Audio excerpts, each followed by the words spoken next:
আমি বলি, আমার পরিচিতদের প্রায় বলি, একটু ডিস্টেন্স মেনটেন করুন, একটু ডিস্টেন্স মেনটেন করুন। উদাহরণের জন্য, এই যে আমরা বেলুড় মঠে সন্ন্যাসীরা, আমরা সবাই ঠাকুরের ভাবে একসঙ্গে জুড়ে আছি।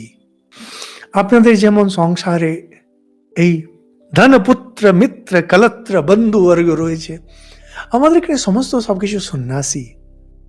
এনারাই আমাদের সুখের সাথী, এনারাই আমার দুঃখের সাথী, সবকিছুতে এনারাই আছেন। আমাদের একটা ডিস্টেন্স আছে। কেন? আমরা জানি আমরা একই পথে যাচ্ছি। আপনারা বাড়িতে যেখানে আছেন, এটাই মনে করতে হয়, ফেলো ট্রাভেলার্স।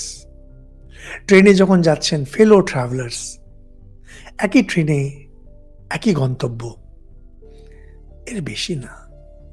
আমরা কি ঝাঁপিয়ে পড়ি, আর চাই সে যেন আমার উপরে ঝাঁপিয়ে পড়ে। সমস্ত দুঃখ তো সেখানেই। একটু ডিস্টেন্স না হলে হয় না। একটু করে দেখুন না। আপনি, আপনার জীবন, আপনার অস্তিত্ব যেন একটা বিন্দু, ছোট্ট বিন্দু। সেটাকে কেন্দ্র করে একটা বৃত্ত, একটা সার্কেল বানান।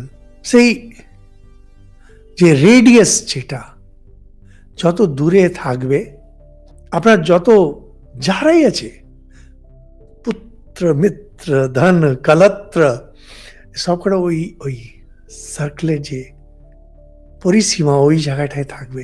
ভেতরে কাউকে আসতে দিতে নেই। এটা যত দূরে থাকবে জীবনে, আপনার তত শান্তি।